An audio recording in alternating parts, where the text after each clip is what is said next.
Another interview. Slanderus, round 3. Let's go! You're listening to the Media Man Dan podcast. Let's rock!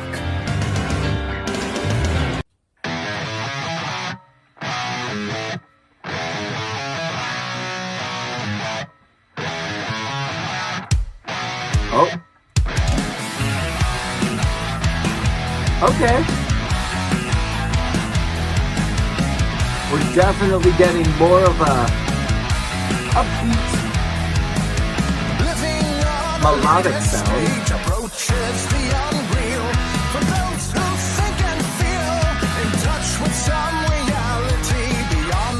Getting that Bruce Dickinson again.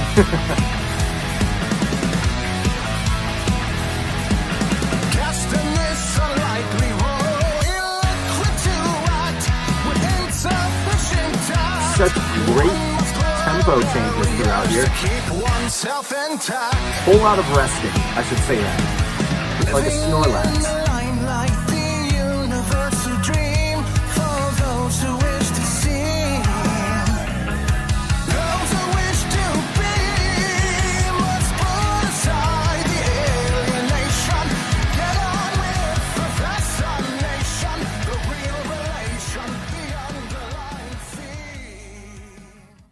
What's up, guys, and welcome back to the Media Man Dan podcast. Today I have the amazing band with me for a third time, and that is Slanderus. Coming straight out of California, right from the Self-Inflicted Fest, with a brand new member called Mike. We're going to be talking about their brand new single, which is a cover, I was just informed, of a Rush song. So now I know that.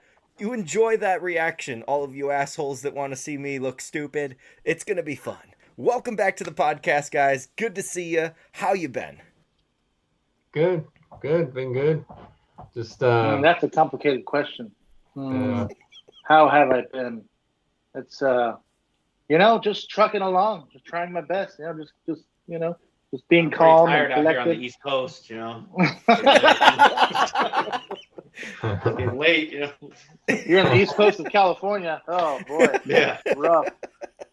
yeah. If you guys don't know, I have You a gotta get to bed Patreon, soon. and you can go and understand that joke by going and subscribing and listening to the pre-chat before this actual interview. I promise it is worth it. These guys are nothing but entertaining, and we had a little bit of a feast beforehand. I think Ellen had a delicious, what was it, a tube of Pringles?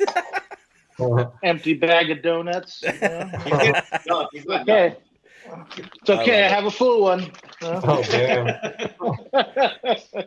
But let's My see. dinner. So the last time that we chatted, we were talking about Invert Your Eyes, and it was an awesome song. And we had some technical difficulties because I was still dumb enough to be on the Zoom platform. So now that we're on Skype, you don't have to worry about looking like Zordon from the Power Rangers. And I am looking forward to talking about all of the things that you guys have planned for this year. So please inform me on your plans for 2024.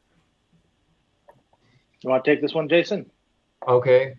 Right now I'm just working on a new song, and we have like one song that's like already like a demo that we could start working on, and then another song that I'm working on right now. And once I have this one done, then what we'll probably do is start working on those to get those two songs together, and then go into the studio and then record those two songs, and then release those as singles later on this year. That sounds like, that's pretty much what I'm going to do. The new song that I'm working on, that Jason alluded to, was the, what is that, the 8-string song, right? Variant? Yeah, it's an 8-string song. It's probably not going to be called Variant when we're finished with it, but it's definitely a very strong 8-string song. I'm actually struggling with it, to be honest. I'm struggling with it. Which sometimes is good, sometimes it's bad. Sometimes you struggle and you get really good at it, and you're like, I figured it out. But it's a little challenging, this one, a little out of my wheelhouse. So we'll see how it comes out. Mm-hmm. Love it. Have you guys played any of your new songs that have been somewhat of demos? You said that it was a little bit challenging. Have you played any of those live just to see how the crowd would react? Not yet, no. No, they're still. We haven't rehearsed them all together yet. Got it. So yeah, that's one that like once I have this other one down, and then I think we could start rehearsing like both of those and start getting them down, and then we'll probably end up playing it at some point like before it's released at a show. Yeah, our creation process is usually devoid of live practice, even though that may be practical. Practical. We generally don't do that very often. We're more like we do everything in the studio. We do everything like on our own, and then we bring it together to practice, and then that's how we practice it. You know, if we bring it if we're all done, then we can bring the material to practice, and if the practice goes well, then we can bring it to shows. I love it. But as of right now, we're just sort of like the way I write is I just go into my truck in my car and I just play the song, and then I just rehearse lyrics in my head, random lyrics, right? It's not even I don't even have a general direction. It's not like, oh, I'm gonna make this one about pirates, or I'm gonna make this one about jelly donuts. I just focus and just whatever comes to mind, whatever emotion comes to mind. If I find like a thread, I'll start to pull on it. And then the idea becomes more and more and more elaborated until I have a sort of a clear picture of where I'm going with the song. That's how it's been so far. That's how it was with Invert Your Eyes. That's how it was with all the other stuff that we've worked on so far. So yeah, that's the other two songs. We're working on them, but I would suspect we'll probably be done around September. I want to say September is probably when we'll be done with those. But it is going to be a while. Awesome. Well, hey, time, perfection takes time. So, you can't rush it. It's not the best choice. Yeah. Speaking of Rush, that new cover. See that? Slick. Boom, right in there. You've done this before, I can tell. What made you decide to cover Limelight out of all songs? Not me. Wasn't me.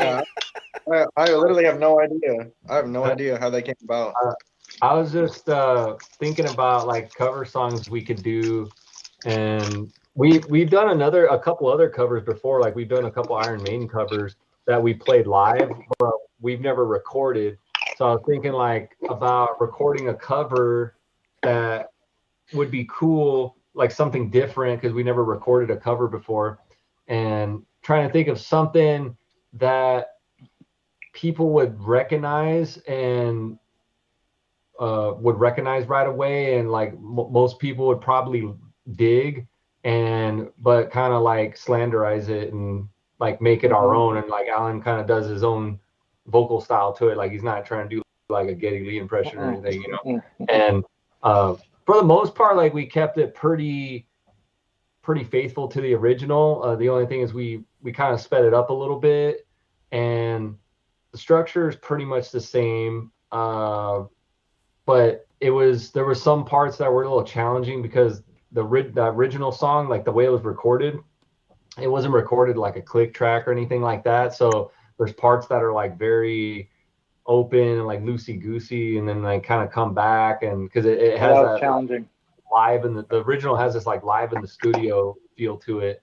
So we had to kind of adapt that to like our style and record it to like a click and have everything be on time. And that was a little bit challenging going through that process. But once we had it, we had the foundation, and it's like, oh, okay, this is going to be cool. Like, I think this is going to sound good. And I love. Yeah, I wanted to do the Pokemon theme song. That's what I wanted to do. A little different. But Jason, it would have been so cool. Jason said he slanderized it, and that's got to be the coolest. Like, was that verb adjective? I think that's the coolest thing ever. Yeah. All my ideas die.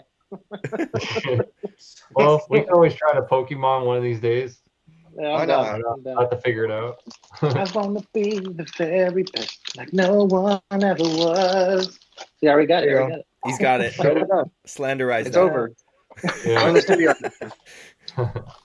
I love it. Dude, imagine the crowd reaction, bro. It'd be like, everyone would be like, yeah, Pokemon, gotta catch it. Like, dude, everybody goes bananas. Everybody loses their shit.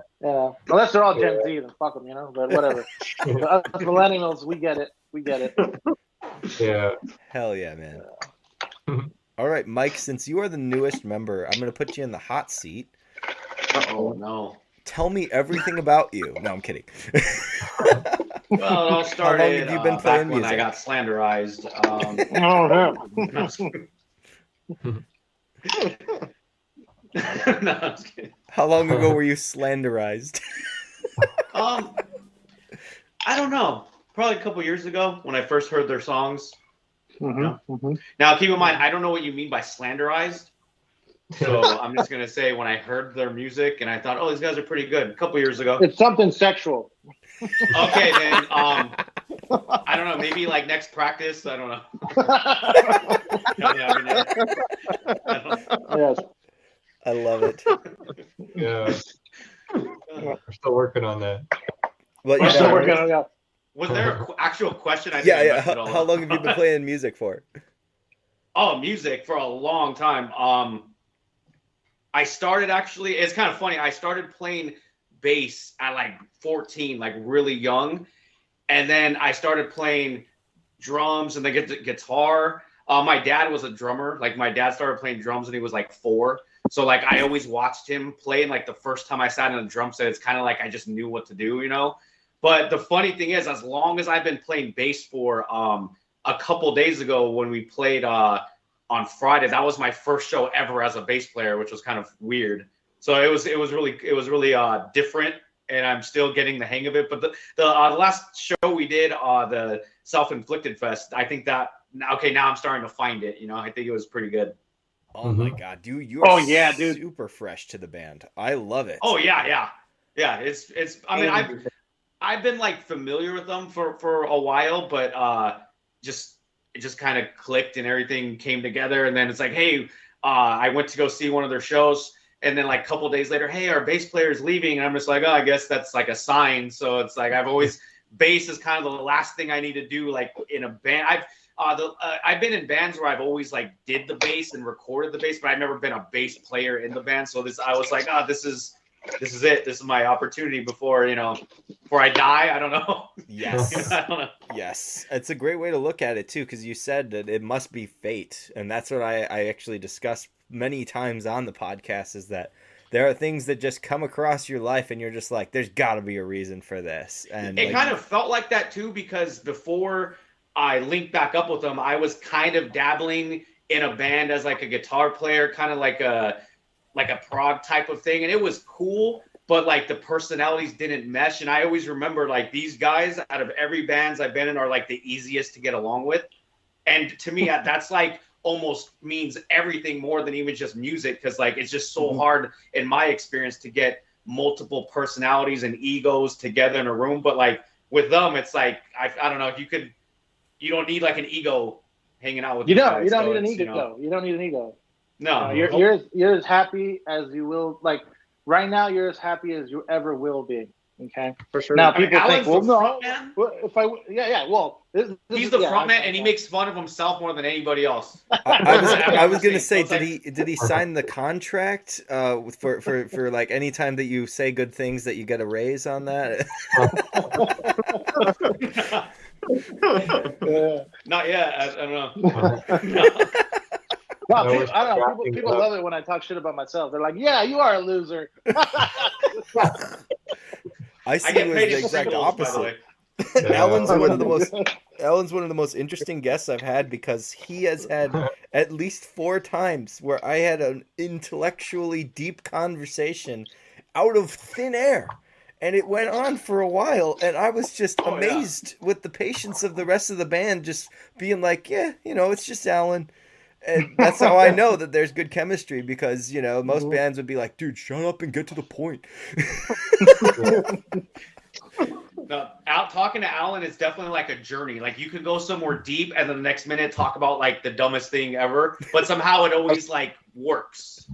Yeah, because they're the same thing. Endless linear conversation, yes. Yep. Just like that. So good. Yeah, our show yesterday was dope, man. I was like, or not yesterday, sorry, Saturday. Saturday, yeah. Saturday. Yeah, it was really pretty dope. Oh, the show before that though was horrible. Oh, that was bad. That was a bad show. I failed. I mean, you guys did good. I failed, the audience. Like, I think I had to cut the set short, because I hit, I don't know what you would call that, a physical wall where I just couldn't perform anymore. Face first. No. Yeah, and I think what happened was I did a lot of drugs the weekend prior, and I was still recovering from that, and so it was weird because they were nervous, no, not nervous, neurotic, that's not the word, like nootropic, maybe it's nootropic, whatever fucking ecstasy is, whatever that is, right? I took a lot of that shit, and so that really affected me, and it seemed like the drug itself, because I still felt it, even like I still felt it like a week after. I was just like, I would get little remnants. I'm like, oh shit, there it is. Like, oh shit, there it is. I look around and like my eyes, I feel like the eye twitch and all that, the effects of it. And in my opinion, what I think happened was, I'm not able to correctly mitigate my stamina very well when I'm on that sort of drug. And so in my mind, I think that I have more energy than I actually do. And so it's like if you're in a car and you don't have a gas tank meter and you don't know how much gas you have and you're just driving, No. And so I think that's what happened. So I'm on stage and I'm like, wow, I feel great. I'm going to do all this crazy shit that I normally don't do, and I'm just like, whoa, and I got to like the fifth song and I was like,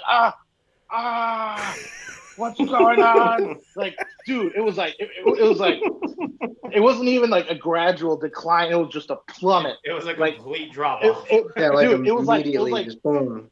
Yeah, dude, it was like the previous person who sang the previous song is different from the person who just is singing the current song. It was like two different people.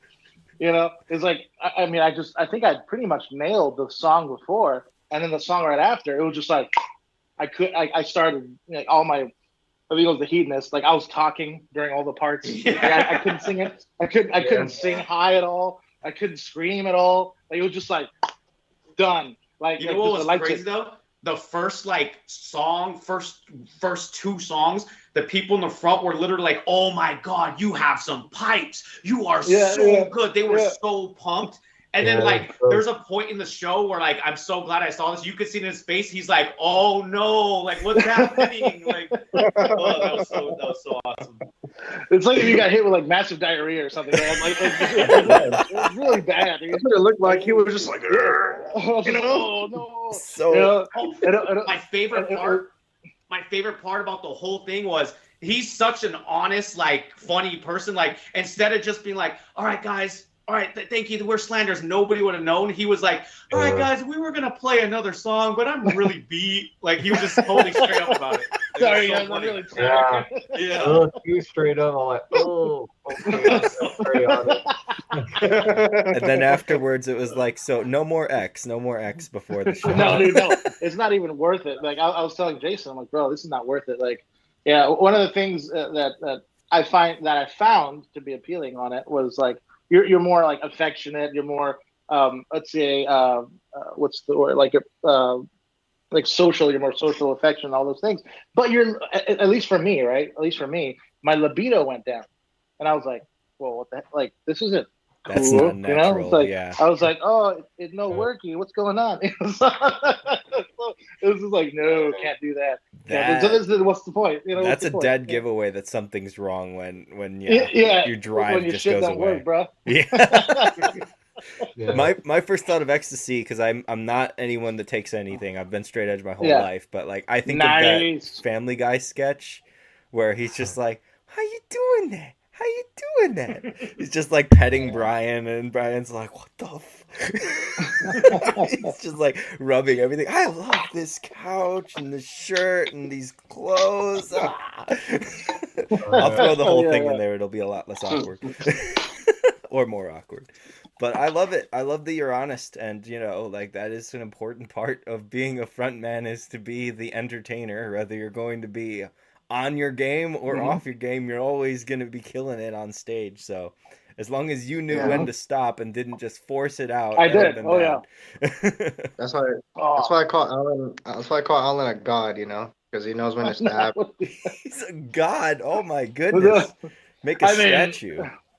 Yeah, I mean, let's you know, I think everyone's God in that sense. Yeah. You know, JJ everyone got is. slanderized. I mean, That's definitely going to be the tagline for the interview. Are you slanderized? Yeah. The next stick. Ideas. Here you go. Oh shit! And it works really well because one of my favorite YouTubers that got me into YouTube was Chris Stuckman, and at the end of every video, he'd be like, "Click right here and get Stuckmanized." Yeah. Yeah. Stuckman. That's funny. Yeah. Smart way of playing with their name. All right. So you gotta use some kind of verb. So quick question for everybody of this year. What has been your favorite movie that you've seen, whether it's an old movie or a new movie? Favorite movie of this year? Well, if it's a favorite of mine, it should stick out right away. So what sticks out right away is a movie that I can't quite put my finger on, which is, what is that movie with Bryan Cranston and Rainn Wilson in it? It's about, it was a lottery movie. I think that's probably my favorite movie for this year. Actually, I have it on my hard drive. Hold on, let me see if I can find it. Bryan Cranston and Rainn Wilson did a movie together? Yes, it came out in 2022. That's the movie I saw this year. Yeah. It's called Jerry and Marge Go Large. And so I thought it was really fascinating. Really fascinating. It's based off of a true story. Title. Oh, it's based off a true story? Oh, yeah, it's based off a true story. Yeah, based off a true story. So apparently this, I guess, Bryan Cranston, he plays this retired super accountant for this big corporation. And he buys like lottery tickets, and he notices something odd. There weren't tickets, there were like scratchers. He bought like the scratchers, and like he notices something odd about the scratchers. Like he notices that, you know, there's a certain event that happens every 3 weeks for, you know, when there's no jackpot that's called, like everything moves down one. So like, you know, if you have 6 numbers correct, you would get the jackpot. But during this week of like the off week, let's say, if you get 5 numbers, you get the jackpot. If you get 4 numbers, so you get the prize of 1 less number, let's say, something like that. And so he derived this sort of formula where if he buys a certain amount of tickets and correct for variations and variables, he would be able to ultimately come out on top and make more money than what he invested. Okay. It was really, really, really fascinating story. And so he ended up like making like $5, $6, $7 million off of it. And he would just keep doing it. And it was crazy because the lottery company was aware of what he was doing, but they didn't report it. They didn't care about it. They liked it because he was actually helping their profits. I don't know how that works exactly, but he was helping the profits. There was him, and then another rival Harvard. I don't know if this is true, but I mean, because you have to have an antagonist. They might have just invented this antagonist. So they got a rival Harvard group to also figure it out, and then, you know, they have conflict and drama between each other. Okay. But like supposedly the story ends where, you know, this guy made all this money and like he bought stuff for the whole town and, you know, bought them a park and all this shit. Like he just donated all his money away, or a lot of it away. So I thought that was a really cool movie. That's the one movie that stood out for me this year, in my opinion. Nice. Now I don't need to watch it. He just told us the whole movie. Yeah. That is a good movie. You don't know. I haven't seen it, but I just heard it. Yeah. There's probably tits in it. You don't know. That's true. All right. How about you, JJ? So my favorite movie, it's out on Netflix, but it was called Dumb Money. Another money movie. Okay. What was that about? It's about this GameStop stock that pretty much goes down. GameStop. That's right. Okay, they did make that movie. Yeah. I think I saw and the it goes all the way Oh, yeah. and so, like the investors are trying to, you know, stop him from making all this money. Yeah. And this dude's been holding, and then he's up like 56 million, and he's like, I'm still holding. GameStop can't stop me. And it's like, oh my gosh, dude, I would take that money. GameStop never stopping. Bro. I have a question for everyone once we're finished with. Well, you may have the same question, but I have a question for everyone once we're done with this round of questioning. Gotcha. I will keep that noted, and I will say this. Yeah. For everyone that loved GameStop as much as I did, I thought it was a dead company just like everybody else. If I ever had the almanac from the Back to the Future 2, I would go back in time and invest all of my money in GameStop. Literally. No. Just having a time machine in itself is good enough. You don't even invest it in GameStop. Yeah, You can already make money off of that. that's Like, true. That's true. It's like, dude, if I had a time machine, like my wristwatch would be worth billions of dollars in 1977. That's so true. This watch would be worth, because the technology in here, not going to exist for a bunch of years. So that's because I bragged to a coworker of mine because he says that his watch doesn't, because he has a Rolex, right? It's like 35 grand Rolex, like diamonds and gold and shit. And he's like, oh yeah, this is never going to lose value. It's only going to go up in value. But I'm like, hey, but your watch doesn't have time travel value like mine does. If you go back in time, this will be worth more than your watch. Yep, that's so true. But that's insane that he still has like a diamond studded Rolex. Oh my god. Oh yeah, there's two of them. That's Oh my gosh. I could buy my car 7 times and still be under the amount that watch was. That's insane. Some people like to spend their money differently. Yeah. Some people like to wear it. Speaking of money, Jason, you got a money movie now? I guess it's going to be a theme today. Nah, my favorite movie that I've seen this year is probably not a money movie, but I'd have to say I probably have to say Doom Part 2. Okay. Fudge, bro! I haven't seen that one. That could have been my choice had I not went. I've heard nothing but great things. Yeah, that movie was Don't pretty spoil good. anything though. Don't spoil anything. I haven't seen it. Okay, yeah, it's really good. Like if you enjoyed the first one, you'll definitely enjoy the second one. Man, Sure. now I know it's really good, bro. That's spoiling it. Now I have expectations that it's going to be good. Yeah. It's like, I'm going to go in, I'm like, oh, damn it. Now it's just regular good, not really good like I thought. What if it's like great? You're like, I thought you said it was really good. This was underselling it. That's why I tell people, like, oh, it may or may not have been good. Who knows? Who knows? All up to you. But I love that, Jason, because Dune 2 has been all over the charts with just breaking records. And Timothée Chalamet, we just saw him in Wonka. He was very good in that, so I'm excited to see him in the sci-fi role again. Yeah. And Mike, let me see if you're gonna pick a horror movie. Well, I don't have like a whole lot of time to watch movies, but I did finally catch the first Terrifier movie like a couple of days ago. Oh, dude, that movie made me like happy. Like it was like funny. It was like there wasn't really like, I don't think there was any CGI in it. It looked like it was all props and stuff. Mm-hmm. Like I saw that finally and I was like, oh man, okay, I picked that one. Man. So far. Wait till you see Part 2. Like, dude, I got it ready to go. I just need my kids to go to bed early one of these days, and I'll be able to. No, show them. It's okay. It's perfectly friendly for families. Yeah. Is that movie? I mean, they watch a lot of Ice Nine Kills videos, and those are pretty violent. But I don't know if they're ready for this yet. So. Yeah, no, I would not put them through that. I'll tell my wife you suggested it, and I don't know, maybe she'll say yeah. So that's not that movie with Nicolas Cage, is it? Wasn't me. No, okay, I'm getting them confused. Yeah. Okay, but Freaking Terrifier. So, did you see All Hallows Eve?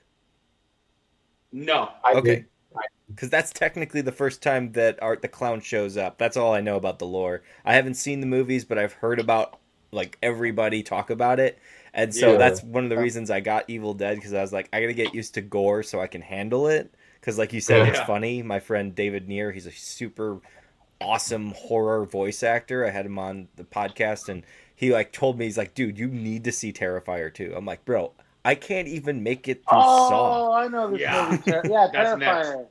Oh, that looks pretty. There's going to be a part 3 also, and supposedly it's so bad that the actor himself, they had to stop, like, keep taking breaks because even he was like throwing up while making it.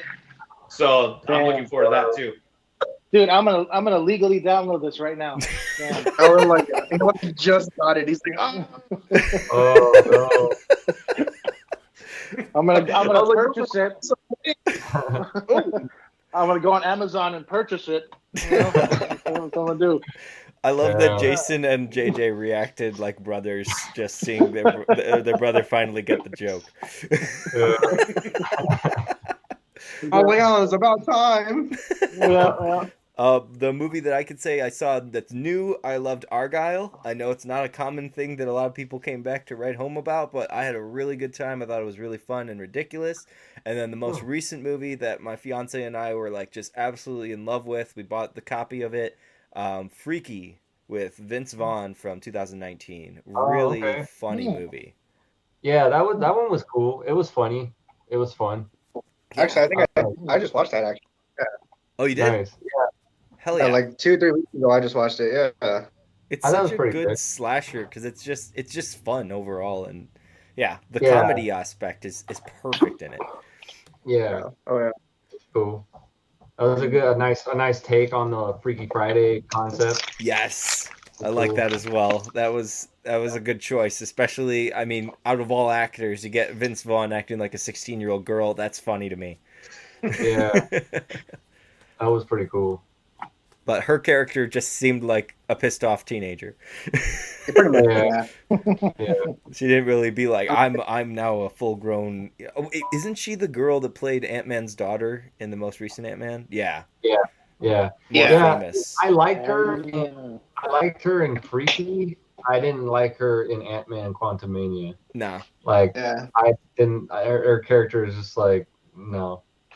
Yeah, it was an interesting choice because they even changed the actress from the one they had in Endgame. It's like, but why?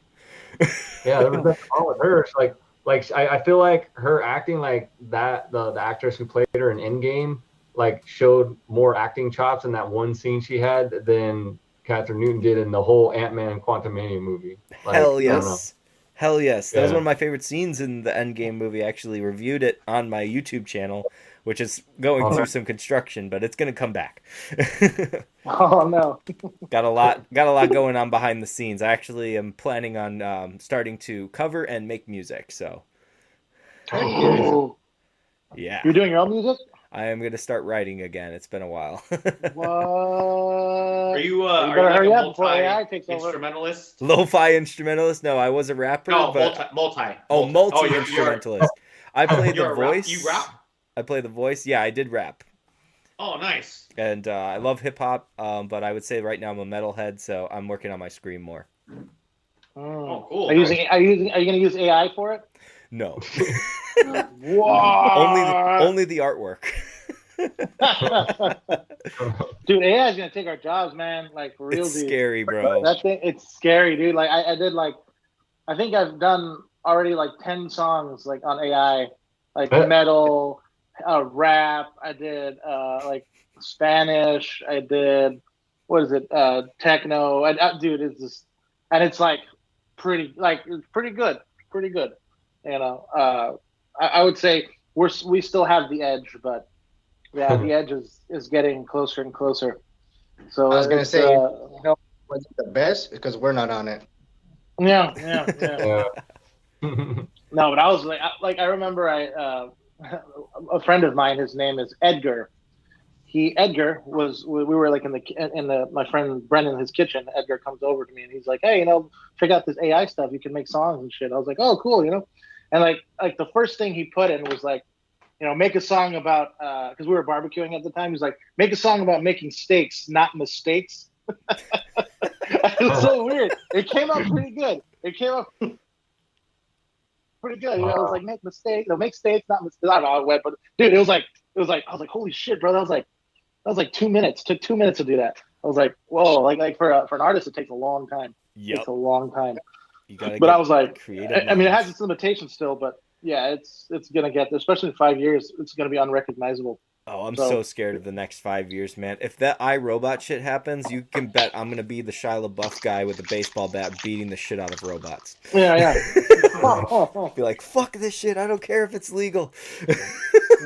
Get it out of here. It's not real. It's taking my job. Alan,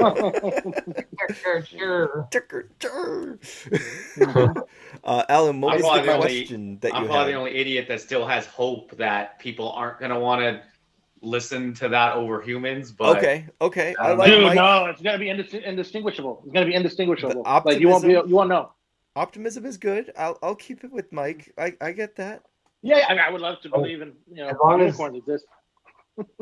As long as it's disclosed, as long as it has a disclaimer, like if wherever you're listening to it, watching it, or whatever, I see. like, some kind of disclaimer on there. That's what I mean. As long as there's a disclaimer, because I know some people who actually have released songs like, oh, by the way, my singer is an AI. It's a girl. It's like the voice, everything, and it just instantly turned me off. I was like, I don't really care. I'm hoping it's gonna be that. You know what I mean?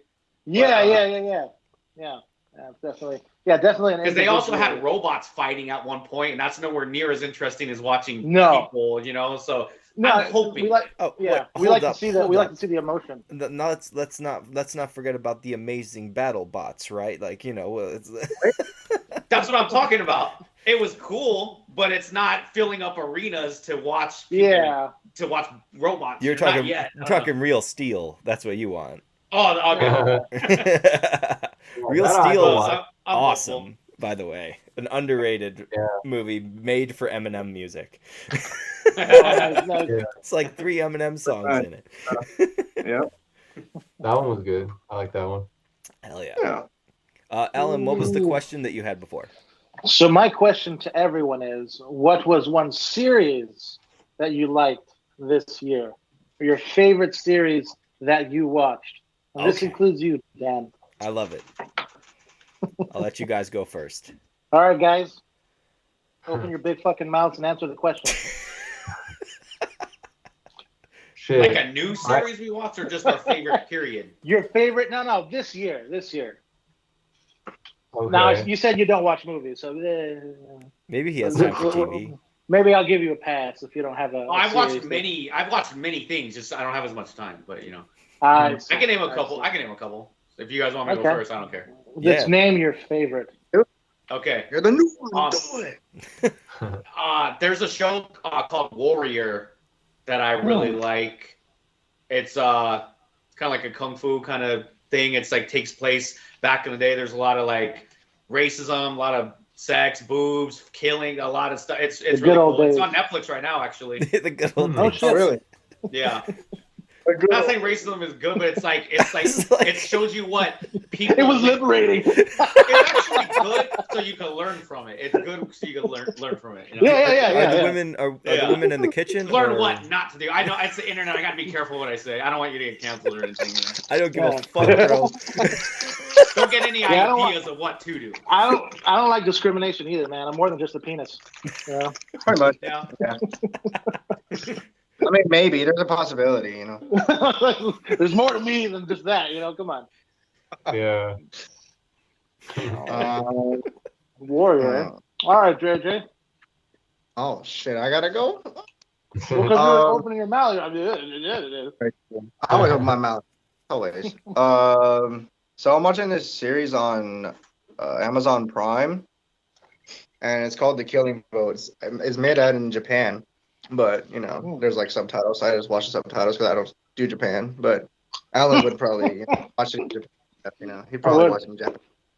Yeah, I think that I'm on like episode 8 and there's like 12 episodes, but it's freaking pretty good. What was the title?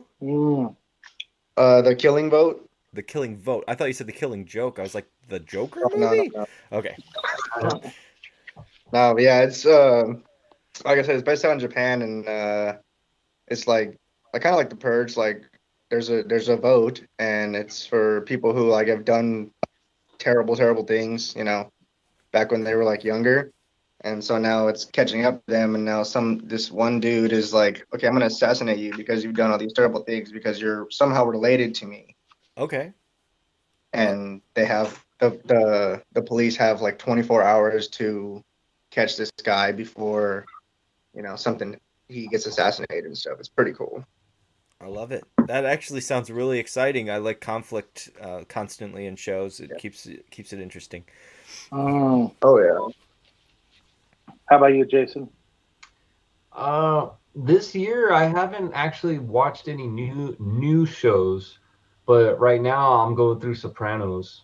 Oh, me too.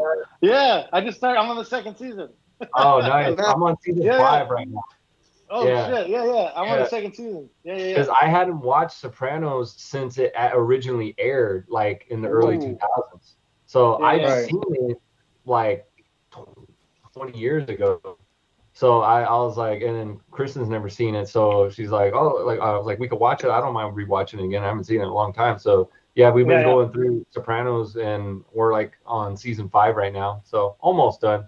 I think after we're done with Sopranos, I'll probably start. Yeah, and after we're done, then I'll probably start like a new show. Probably maybe that Gen V show on Amazon Prime. The Boys. Yeah, I still got to see that one. Have you seen The Boys? Yeah.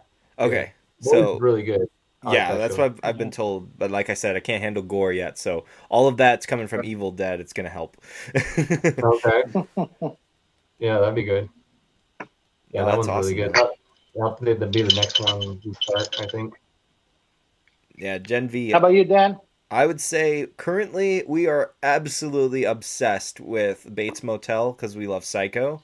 Bates Motel. Yeah, I bought the whole DVD series, I think, for Christmas for us, or anniversary technically. And we have been overly, like, we're sad, we're happy, we're on the edge of our seat on every episode. I love that there's constant conflict. But I could also say there's another show that we've been watching on the side, completely different vibe, called 8 Simple Rules. It was a show with John Ritter back in the 2000s with Kaylee Cuoco from Big Bang Theory, and it was like her debut acting experience. Really smart comedy and actually heartwarming moments that are not forced in any way, and they feel natural. It's like George Lopez with mix of like the Goldbergs. I would say that's like a good combo. Okay. Yeah, it's really good. And but I'd say Bates Motel for the win. Oh my god, we're on the last 3 episodes and we're gonna be in tears by the end because I know what happens. Because fucking Google, whenever I ask it one thing, it's like, here's all the spoilers. Big mistake. Yeah, it's like what happens to this person? They're dead? What do you mean they're dead? No. Oh. And the way they lined it up too, it scared the shit out of me. I thought it was all in one episode, but apparently it's been separated. So I told Allison, I was like, brace yourself, it's gonna happen in this episode. And we finished the episode and I was like, oh shit, it's still gonna happen. It hasn't happened yet. This is just the beginning. Oh no. Because They'll get you too without even trying. Like, we'll be watching something, and my wife will be like, I wonder how tall she is. And I'll look it up, and then boom, I learned something that I didn't want to know. It's so dangerous. Always happens. Yeah. Oh my gosh. But then after that, of course, we'll go into Ash versus Evil Dead. I think we'll finish 8 Simple Rules, and then we'll go into another show, and then we'll go into the Ash versus Evil Dead around October. Get that horror vibe a little bit more. Yeah, you got to see the Evil Dead movies and Army of Darkness before going into Ash vs. Evil Dead. Yeah, for sure. I need the context. Yeah, and the humor, that'd be cool. And the campiness, and the Raimis, everything Raimi. Oh yeah. Yeah, I got to meet Sam Raimi at a convention earlier last year. What? It was September. Yeah, it was. He did a convention called Monster Palooza. We have a convention, one of the conventions out here called Monster Palooza, and he did that convention. But he didn't have like a table where he was doing signings and stuff. Oh no, actually he did. I take that back. He did have a table doing signings, but he wasn't doing like pictures at his table, so you couldn't do like table selfies. So you had to do like a photo op thing where you go to like another room. They had the professional photographer set up and lighting and everything, and you walk in and they're just like, oh hey, nice to meet you. Okay, all right, next. And then they go in, it's just like they run people through that. So that was my picture, just like walking in and say, "Hey, what's up, Sam? Nice to meet you." Okay, 1, 2, 3. All right, next, and like that's it. Great combo. It was still cool. It was Yeah, still cool, but that'd be amazing. Oh my god. Yeah. Did you like his interpretation of Doctor Strange? And I apologize if I asked you this before, because I know that we've had a couple interviews now. Yeah, no, I don't think you asked before. That was the second Doctor Strange movie, right? Mm-hmm. Yeah. I thought it was okay. I don't think it was his fault though. Like the problems in that movie, I don't think it wasn't his fault. Like his directing was fine, and you could tell like when a lot of his style comes through in a lot of the scenes, and he's got the little Bruce Campbell cameo in there and all that. Like pizza balls. He was fine. Like he did the best he could with what he had to work with. That's what I'll say. I agree. But, I agree. Yeah, I thought that movie would have a lot more multiversing, like a lot more different multiverses, and I thought it'd have like way more cameos. But it was just like, oh, okay, oh, that's cool. And then like, oh, that's it. There's just three universes. Like, oh, okay. It's called Multiverse of Madness. Like that fucking title is like, oh shit, there's gonna be all kinds. Well, it's a lot of multiverses. Yeah, but it was like there wasn't that many, so it's like the title kind of hyped it up too much or something. It's like that goes back to what Alan was saying, where you go and you expect something and then you don't get it. Yeah, it should have been like a couple verses. Yeah, universes. You should have walked in and said, "This movie's gonna suck." You'll be absolutely. Only sucks a little bit. Yeah, you'll appreciate it so much more if you think everything's gonna suck. Yeah. No, I think Deadpool and Wolverine will probably make up for that though. Oh, that's gonna be amazing, bro! I'm so excited. Yeah. I try not to like. I don't really look up like spoilers or anything, but like things I've heard about it from like YouTubers I watch and stuff. There's gonna be some cool stuff in there. Hell yeah! So, I just need the humor to be back, and I need the MCU to take a chill pill and just let Deadpool be Deadpool. Yeah, let him be Marvel Jesus. One of the most triggering lines in a trailer. Oh, I saw that. I was like, oh, that's awesome. Yeah, that's gonna be cool. Alan, what was the TV show that you saw? Shit, I know I asked you guys, but I didn't think of it. It's got to come back. But okay. No. My mother's a beautiful lady. Okay, don't make fun of her. Your mom. Hey, listen here, you little chimp. Let's see here. Okay, so I would say, oh, nice. The movie I legally downloaded is done. All right, so I would say, Blackbird surprisingly was pretty good. Also based off of a true story. I don't know if you guys ever heard of the series Blackbird. Have anyone ever heard of it? No, you haven't heard of Blackbird? Okay, so Blackbird supposedly is a true story, and I got it off of Joe Rogan's podcast because they were talking about it on Joe Rogan, and I was like, damn, that sounds pretty dope. So apparently, there's like this like violent crime offender who gets sentenced to like 10 years in prison, and he has the opportunity to have his sentence fully thrown out if he were to shadow and befriend a known serial killer, in another prison. Oh. And so this guy, it's a true story.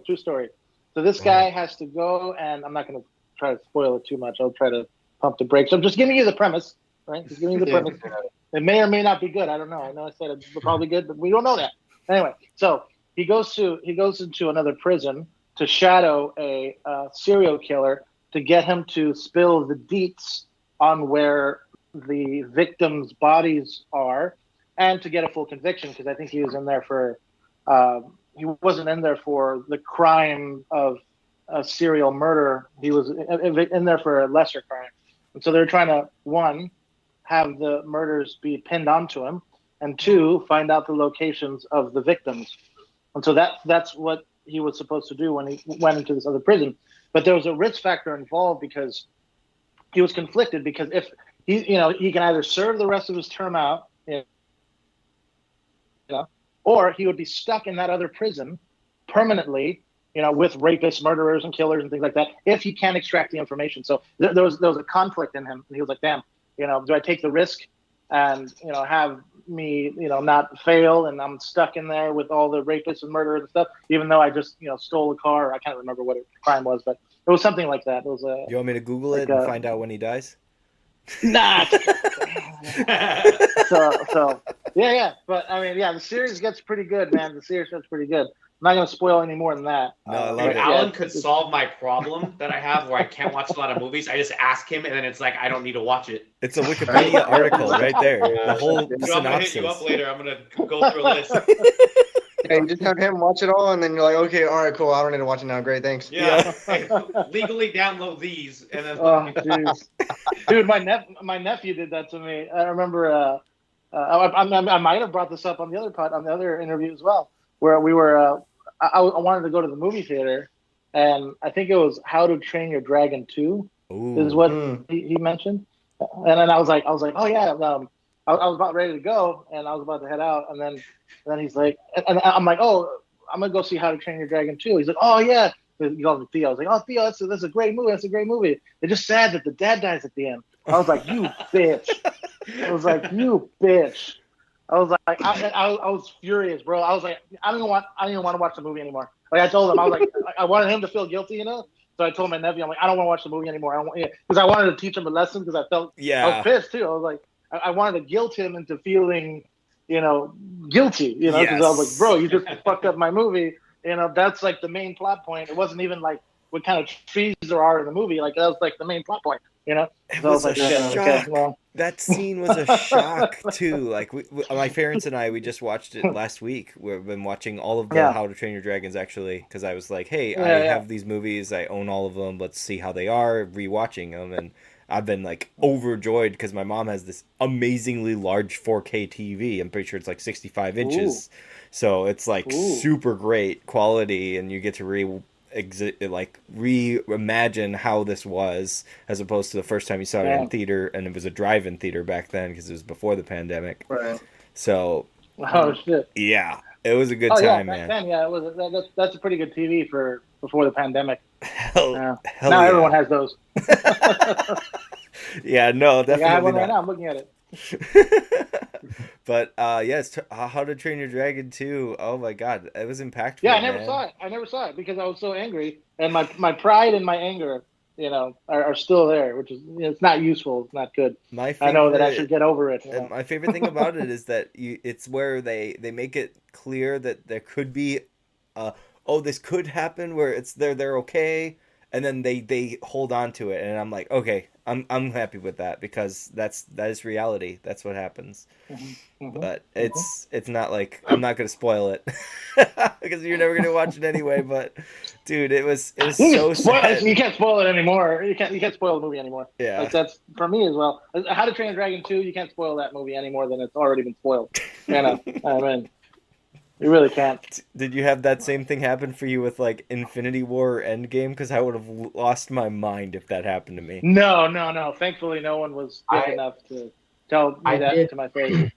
I did have like a little bit of Endgame spoiled for me, and I wasn't even like looking for spoilers or anything. What happened was like I was just on Facebook, and people were being dicks and putting spoilers doing it on purpose in comments about like stuff that had nothing to do with Avengers or Endgame or anything. Mm-hmm. Like had nothing to do with it. I was like going through the comments, and then somebody put like, "Oh, haha, Tony Stark dies," and they put like a screenshot from like at the movie, like in the movie theater. I'm like, "Oh, you motherfuckers!" It's that like it just had nothing to do. The post had nothing to do with Endgame at all. It was like something else. I forget what the hell it was, but I hope your baby gets AIDS. I'll have you sitting there all day, just like contemplating if life is still worth living. Yeah. Alan made him feel so guilty. He turned him into a spoiling supervillain. Just sitting all day. He became a spoiler vigilante. The only thing out of those two movies I had spoiled was the Loki death. Somebody said he's gonna die in the first scene, and I was like, oh, but he's one of my favorite characters.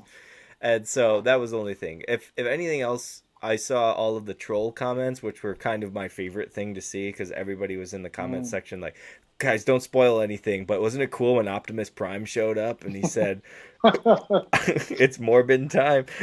Like everything is like all memes, and it's just and the best part is that some of those comments get hidden or blocked and reported, and I'm just like, you idiots.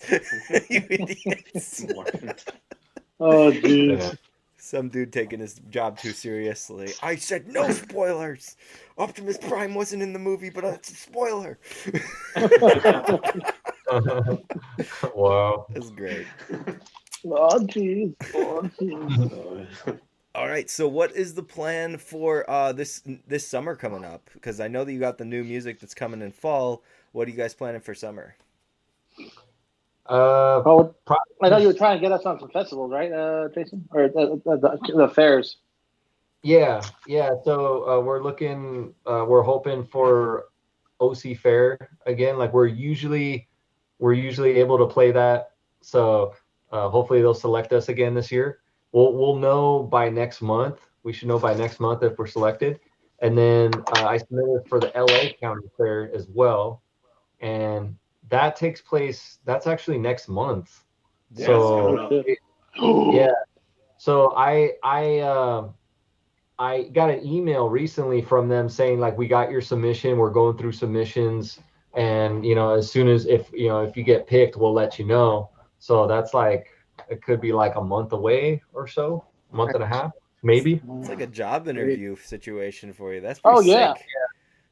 Yeah. For the fairs, it's like kind of different. Like you have to like submit like an application type of thing with like all your information and everything, and your a press package and all that. Social security number, mom's maiden name, references. Yeah, all that stuff. So we'll see how it goes. Hopefully, it'd be cool to get on LA County Fair. We never played LA County Fair before, so that would be pretty dope. Spoiler alert! Yeah. They're gonna choose us. They're gonna let us. Basically, they have to. Speaking of like being on things and being really cool, have you guys actually had like conversations or had an interview with local band Smokeout? We haven't had an interview. We've never done an interview with him. I know he's played our stuff on his channel, but he doesn't really do a lot of interviews that I know of. Here and there. I see. Yeah. He does live streams, and sometimes he does like interviews here and there. But yeah, I've just talked to him in person, and then he's did some reaction videos for like our songs and stuff. Love it. He's like a real supportive guy. Like I had some music that I released just on my own, and I didn't even know he did it on his show and didn't even tell me. I saw it myself because I watched his stuff. I was like, that's cool. Like I don't know. I once he did that, I was like, okay, I'm gonna keep supporting that dude. So yeah, he does a lot. Him and Nico from Breaking Serenity both understand the idea of supporting your supporters. Yep. It works so well. Absolutely. In your favor. Without that, there's nothing. Literally repping the hat right now because of that. Yeah. That's the impact you leave on somebody because you're just like, holy shit, you give a shit about me and I give a shit about you? Are we in love? Yeah, that's pretty much like the theme of Self-Inflicted Fest. That was like the whole theme. Hell yeah. We got the whole fest. Yeah, it was cool. Did I just slanderize you? Yeah. It's been slanderized. Yeah. God, I love it. Oh my gosh, I'm so glad you brought that back up. Yeah, it's not going to go away anytime soon. Now that I know that's going to go on a shirt. It's there forever now. Yeah, you guys got to do something with that. Make sure you get the copyright and do something. Shirts, toys, I don't know. I got to put that on a shirt, like on the back, be like, you've been slanderized or something. Yeah. Booty shorts, you've been slanderized. Oh, Yep. That's a nice one. Mm-hmm. I love that idea. That'd be cool. Branding opportunities always there. Yep. Oh yeah, we gotta do some better shirts. The shirts we have are not very artistic. I think more artwork. I mean, we could do our album artwork and stuff, but I kind of want to do more better shirts. Yeah, I thought about that, and like Kristen mentioned that too. Like we gotta get like a couple of like really cool T-shirt designs, and like have some like you new put shirts. like some cool lyrics that are in our songs, Yeah. Like Wakey Yeah. Wakey Make No Mistake. Like that's a good one. Stuff like that. Yeah. You did that one too. Yeah. For the ladies, we'll I'm do so something glad for the to be at ladies. your brainstorming meeting. Like, oh yeah, that's right. The new single. Right. It's your job to tell us if it sucks or not. So as long as you're not doing covers and not making it obvious, then I'll be okay. Okay. Yeah. But I figured you didn't know it was a cover. I was like, he doesn't know it's a cover. I should have sent you the video, the rough cut, because you could just listen to my commentary and you'll be like, oh, he doesn't get it at all.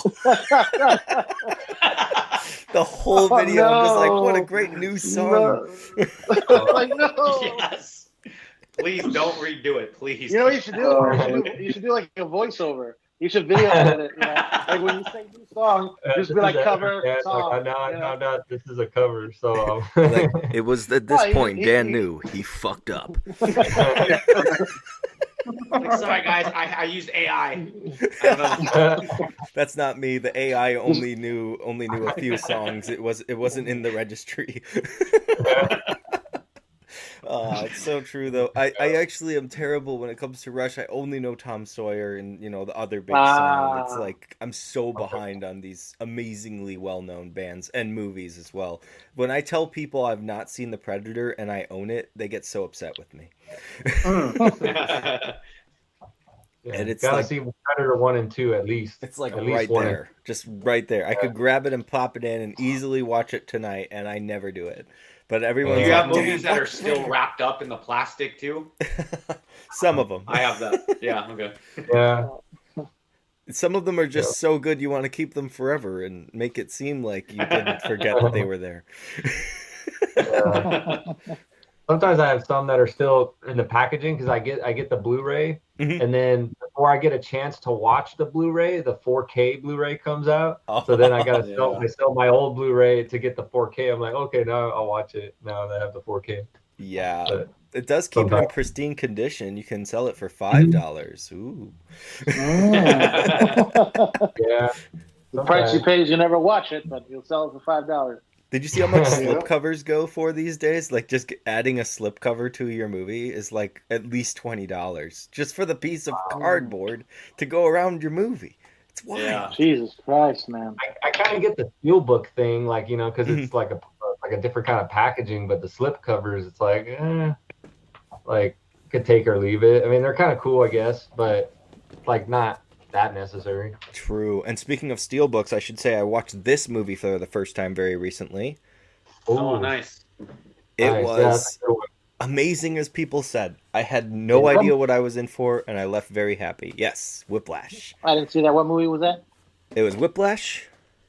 Oh, Whiplash. Okay. I actually haven't seen that either.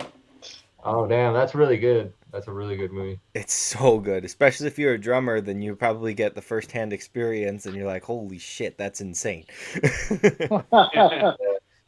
Yeah, my dad had an interest in drums younger years, and he wants to go back to it. He said he wants to have like Bluetooth setup and stuff like that. But I was like, "Oh, you want to see a movie about the drums? I'm pretty sure it's disturbing, but we'll have a good time with it." And by the end of the movie, he was like, "Yeah, that was really good." And I was like, "I know."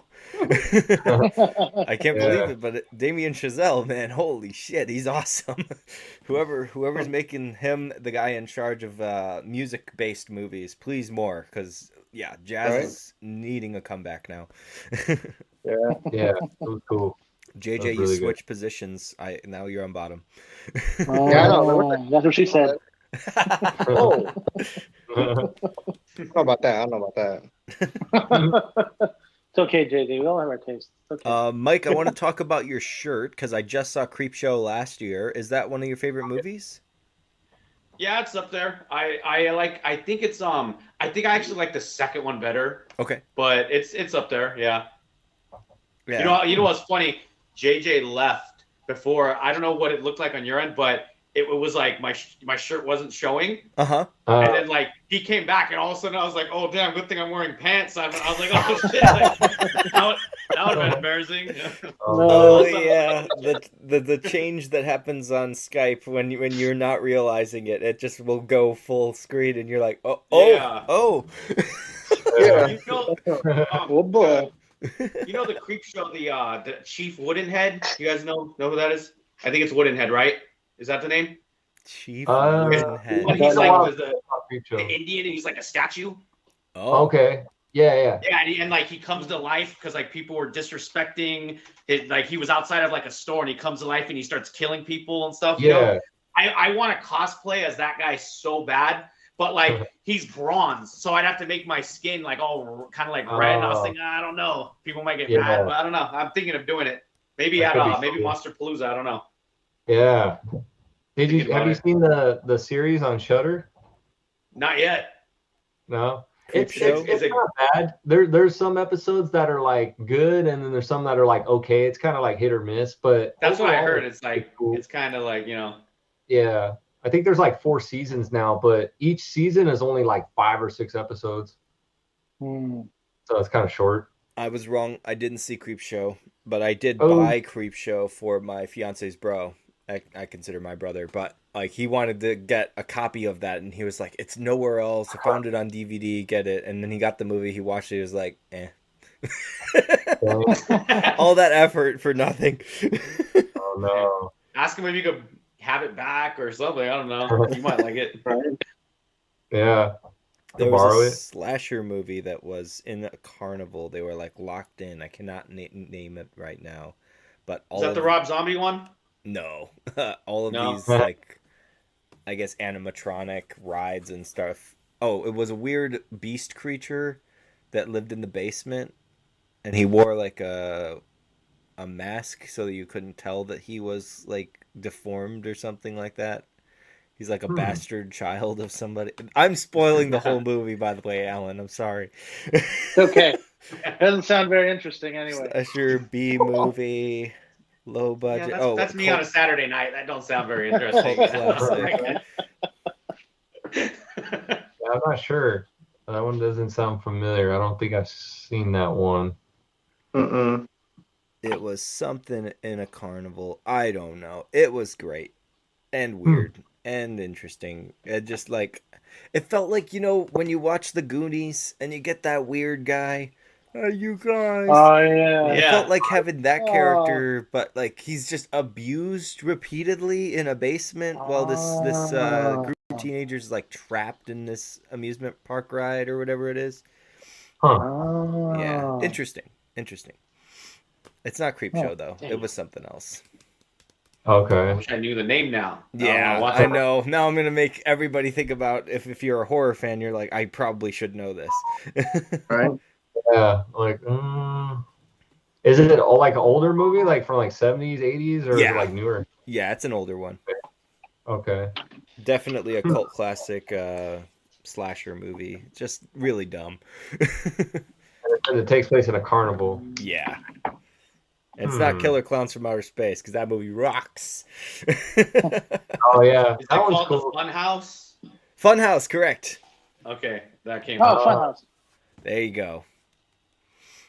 Yeah, interesting film. I didn't know what I was in for. By the time it finished, I was like, I was impressed. That was interesting. I did not expect twists and turns. I was expecting it to be a simple and easy, oh, they're trapped in a place and now they're going to get stabbed by somebody. But instead they went with a different story. It was pretty cool. Well, now if it sucks, I'm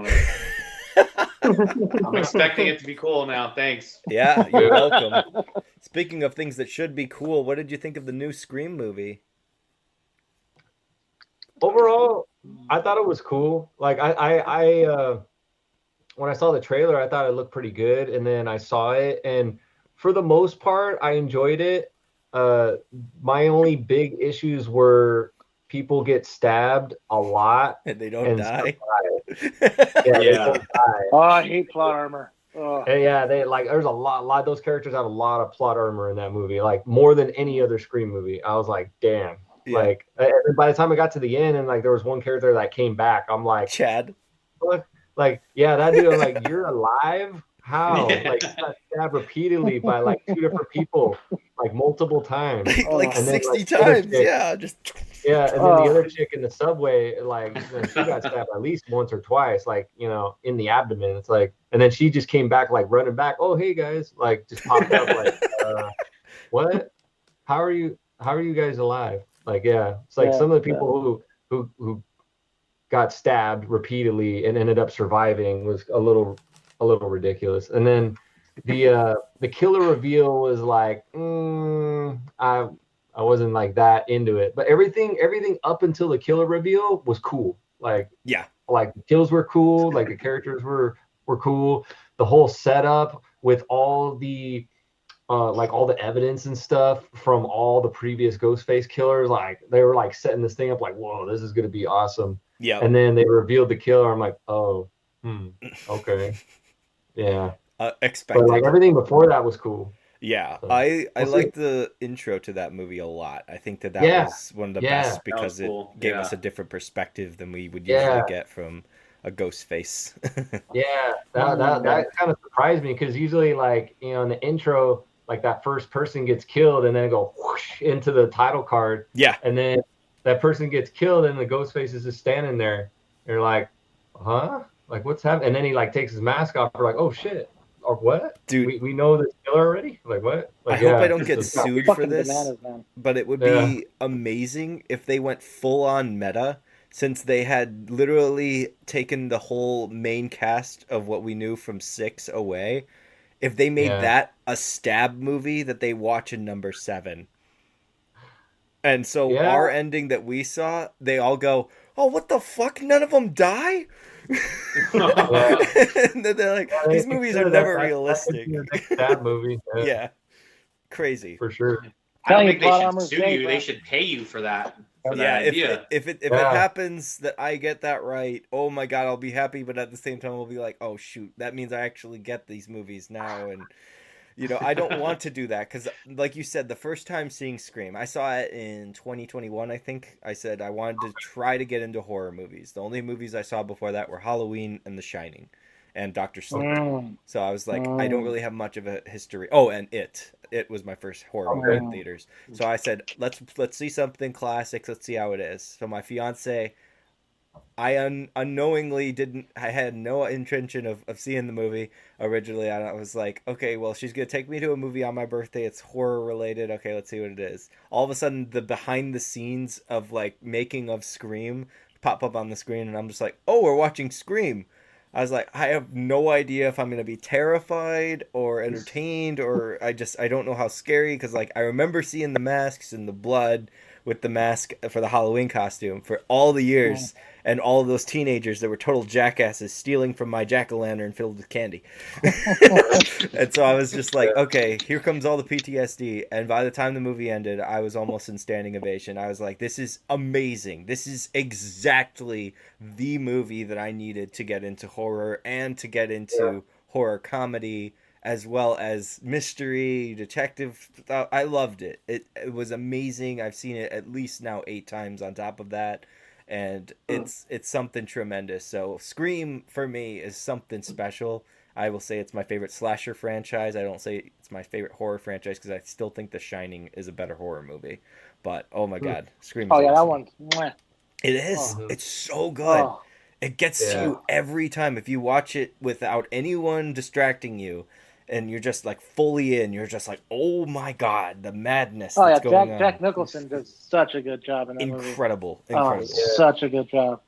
Yeah, and I really liked what made it so good was the isolation element. Yes. That they added into that isolation element of dealing with loneliness and dealing with just lack of human connection and what that would do to a person's mind. I think there are psychological undertones that were being played with, of like, because he comes into this place all healthy and happy, and he's like, motivated and ambitious, and he slowly, begins his descent into madness as his, contact with the social world, weakens. He starts going more and more and more into madness, and that could be a reflection of how we need others to mitigate and help us process our own sanity, let's say. Yes. And so I was like, damn, dude, it's just really, really deep movie. It's really deep movie. And the all work and no play makes Jack a dull boy. Dude, that shit was terrifying. And it's such a subtle thing. It's just literally showing a typewriter shooting out paper, and you just see all the pages are all the same. And same word, same sentence. And it shouldn't be scary, but the way the score works with it, the way the actor does it,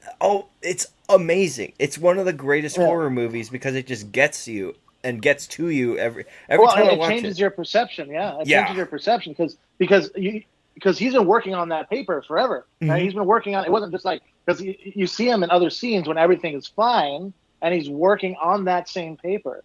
So then when you see that scene later on, then you're like, oh, well, what was he doing those sentences back then as well? Was he already crazy and mad at that time as well? So then it's like it sort of it twists your perception so that it's funny, like the ending, or I would say the near ending, affects how you perceive the entire film. Yes. You know, from the beginning. And you're like, oh shit. Yeah. Like movies like that are really hard. It's really hard to pull off to where your ending, changes how you perceive the beginning. Yeah. Like that's an interesting feat to pull off. And to be clear, for everyone that's a horror fan, we're talking about not Scorsese. We're talking about the Stanley Kubrick version, not the Stephen King version. I've been able to miss out on that, and I've been told it's not great.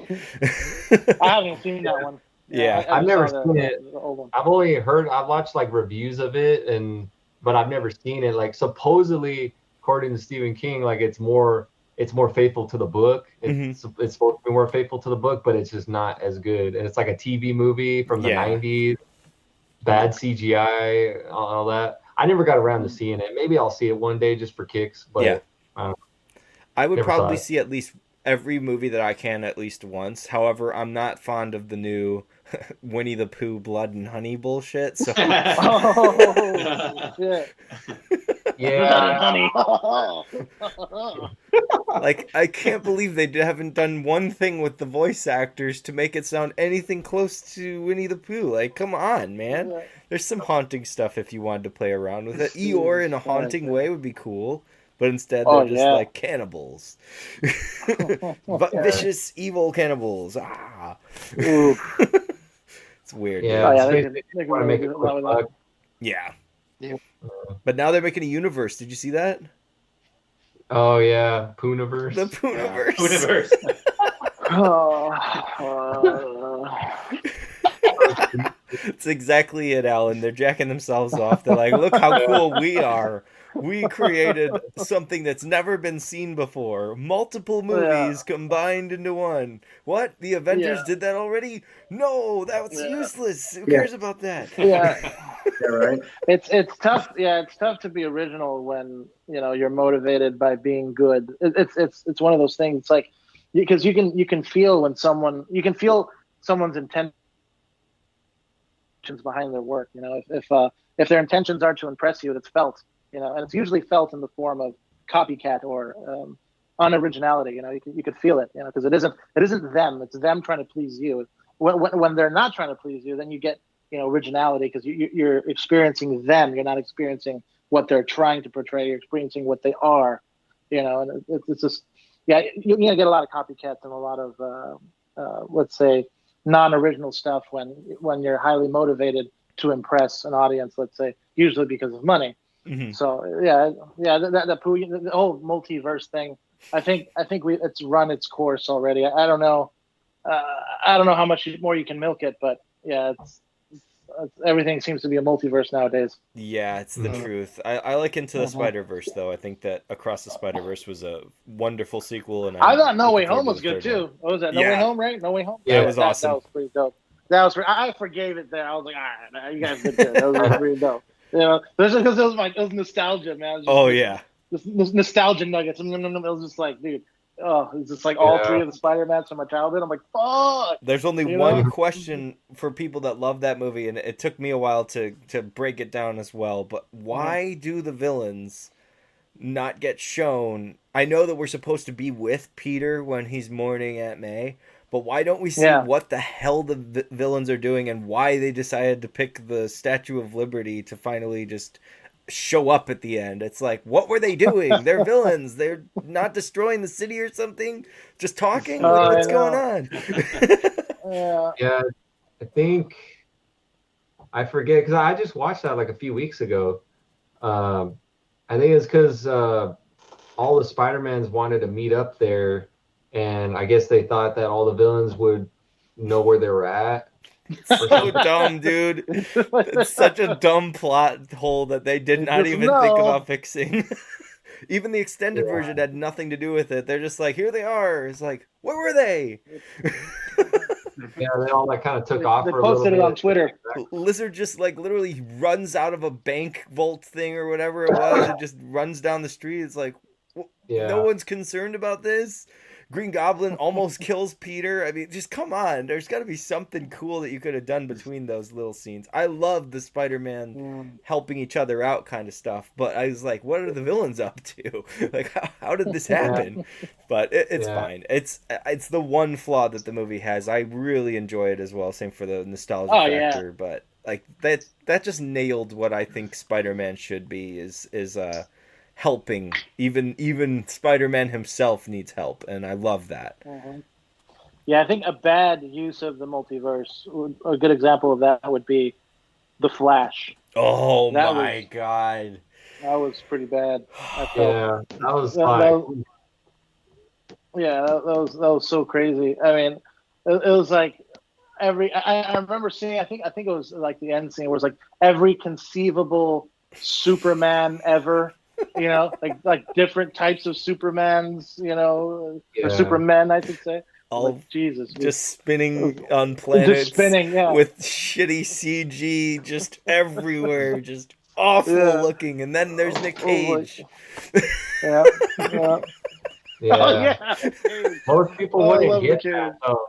They threw that as like a deep cut cameo reference because like most people wouldn't even get that. Like why Nick Cage Superman? Yeah. Lucky for them, they can find something good about that scene because holy shit, everything else was terrible. Especially the little sand bubble thing that he kept having to run through, and past Barry and future Barry just can't get along, and it's just like, oh, I can see where this is going, and oh, we went there, what a surprise! Woo!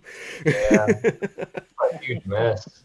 Yeah, I like the guys, show. I have an idea for next album title. There you go. Into the Slanderverse.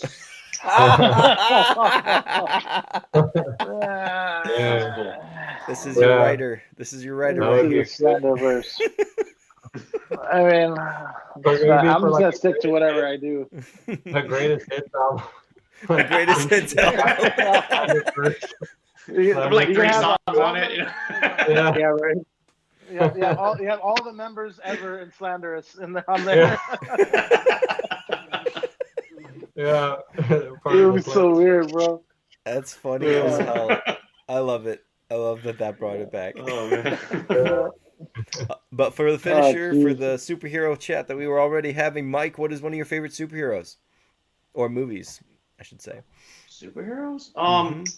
To be honest, I'm like, I'd say the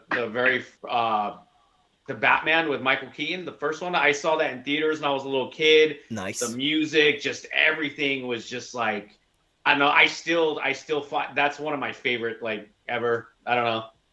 Hell yeah! Have you played Lego Batman? Have I played it like video game? Mm-hmm. No, I have not. Oh my god, you would love that game. I might have to. Do they have that for the Switch? Yeah, they should have all kinds of past capability. It's probably on the store. Okay, I might have to get that because my kids are into video games. So it's a perfect way for me to, spend time with them without actually having to get up and do anything, So it's also got your iconic soundtrack just playing all the time. Oh, really? Oh, yeah. That's cool. Oh my god, it's not just that song, of course. It's all of the songs in every movie, but the way that they did it. And it was the first time they showed like the boomerang / you could just like hold something and then you could move an object by throwing it. That was the first time they did that in that game. I love the Lego games. And so that one highly recommend for Batman fans. Okay. I need to switch up anyways because we play the Power Ranger. There's like a Power Ranger game. Hell yeah. So it's like I hear that theme looped over and over. Like, so that'll be a good switch. Dude, did you know that there was no music when the game first came out? Really? Yeah. They literally left nothing for they had like 6 characters to choose from, no music, and all the maps were like it was like 3 maps. That's all they had. Everyone was like, "This game is gonna suck," and then later on, they're like, "Everyone loves this game." I got it way late. By the time I got it, I had everything. Hell yeah!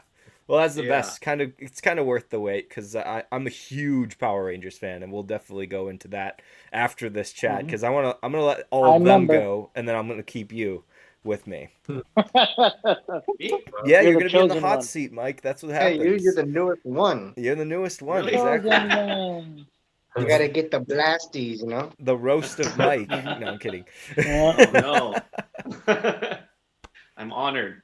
But yeah, how are we feeling, guys? Are we good here? We want to finish here, or do we have any other questions? Probably good, I guess. But I have to go have dinner and stuff. So. There you go. Yeah. Pussy. That's why I brought snacks, bro.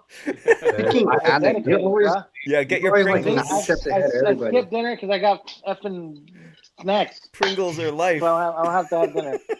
I didn't bring snacks. God, I could have had a burger and fries too. You know, I was like, nah, I gotta be here. You know, you gotta do it. You know, I'm like it's okay, it's okay. All right. Well, I'm gonna answer that question since I didn't get asked. But okay. My apologies. I wait. No, I didn't ask JJ either. To be fair. Okay. I don't think he doesn't matter though. Yeah, Jason started it, and then I was like, oh, I should check with Mike to see what he's into. But yes, okay. Okay, so well, JJ, you go next. Oh my gosh. Yeah, there you go. I don't even know, man, because I don't know. I used to like Iron Man, that's for sure. Mm-hmm.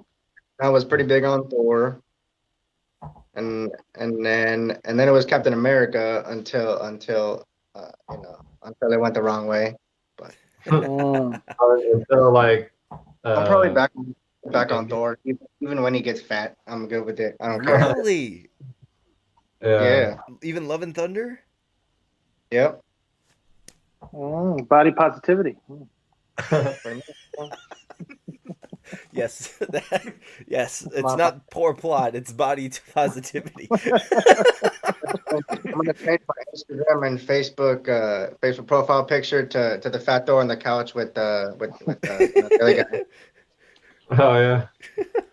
If MySpace would still exist, you'd have the Screaming Goat as your page. Right? Oh yeah. It's either that or you'd have that song that plays. What song did he have on that one? I know he did the Immigrant song for what was the last one? Ragnarok.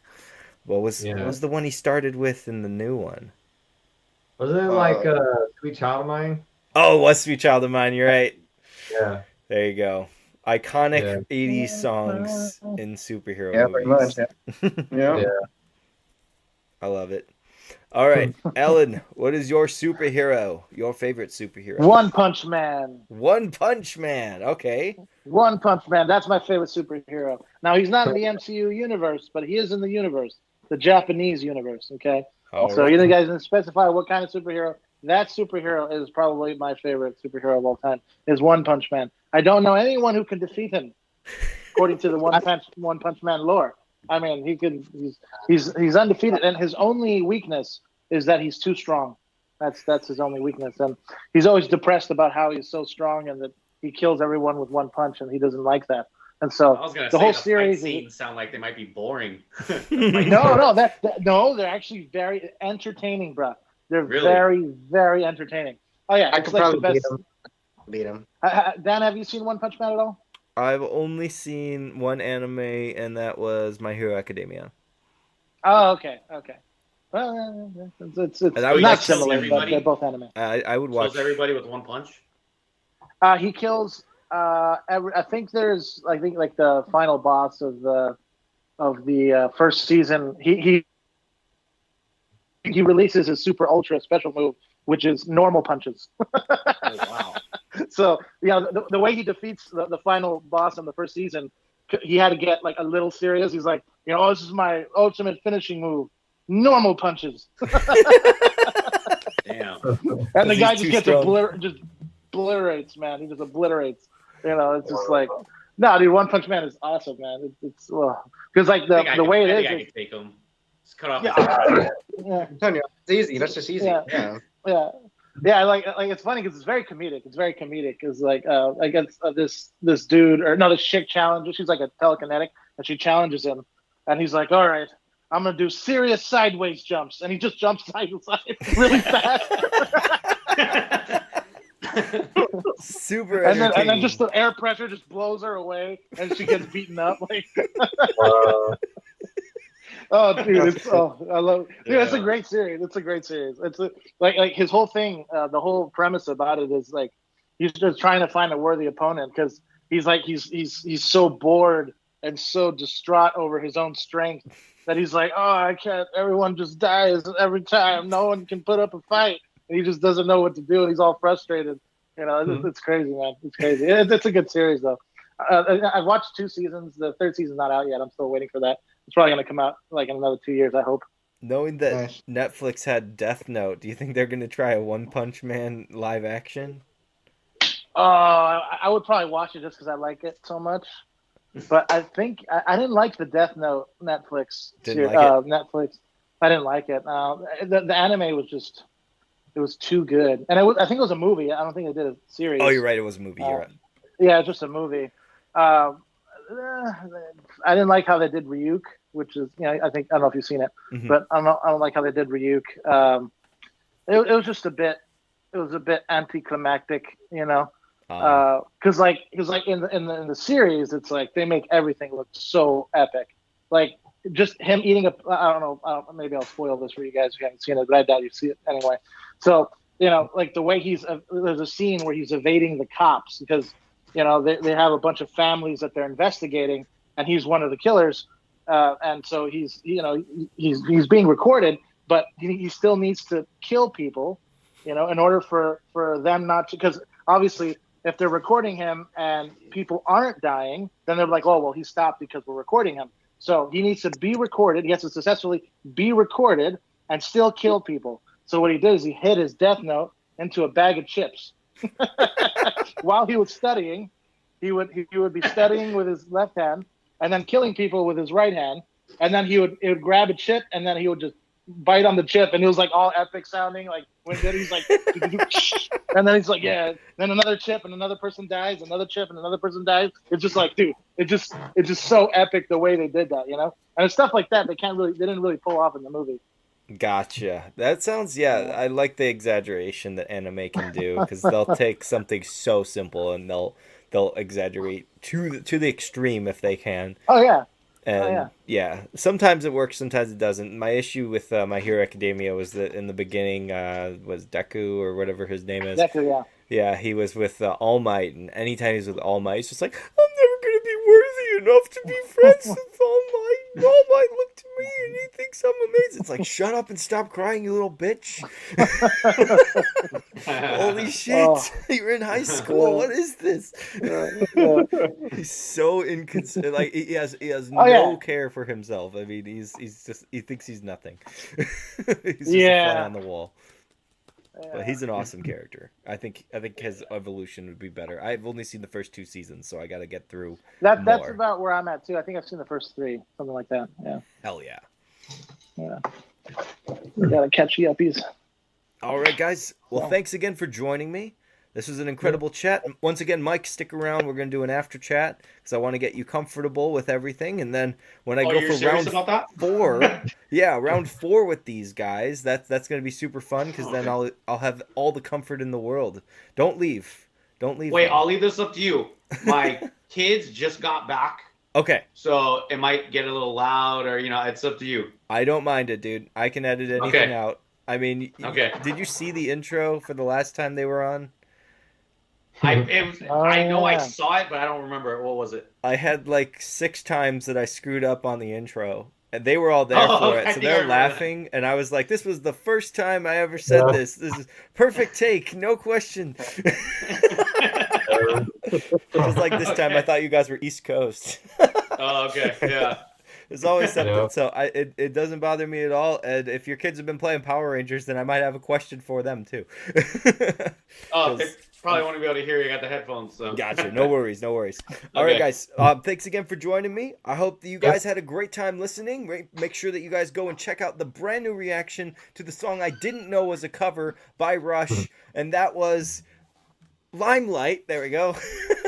And go and check that out in the description right down below, along with all of the links for this incredible band, because they are going to do nothing but blow your mind, especially if you're in the California area. Go and see them live. If Self-Inflicted Fest has a 2.0, you're damn right I'm going to be there. They're going to be playing tickets so that I can enjoy the incredible music that was brought to California just this past weekend.